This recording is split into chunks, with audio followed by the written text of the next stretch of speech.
আগামী অর্থবছরের বাজেটে মোট বরাদ্দের ৫% অর্থ স্বাস্থ্য খাতে খরচ করতে সরকার বদ্ধপরিকর বলে জানিয়েছেন প্রধানমন্ত্রীর অর্থ পরিকল্পনা উপদেষ্টা ডক্টর রাশেদ আল মাহমুদ তিতুমির।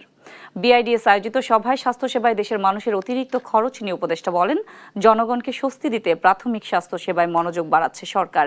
আরও বলেন, পাশাপাশি চড়া মূল্যস্ফীতির হাত থেকে মানুষকে রক্ষা করার সুরক্ষা কর্মসূচির কোনো বিকল্প নেই। এ সময় অর্থনীতিবিদ ও অন্তর্বর্তী সরকারের সাবেক উপদেষ্টা ডক্টর ওয়াহিদুদ্দিন মাহমুদ বলেন, সরকারি সেবা সঠিকভাবে না পাওয়ায় এই খাতে বৈষম্য বাড়ছে।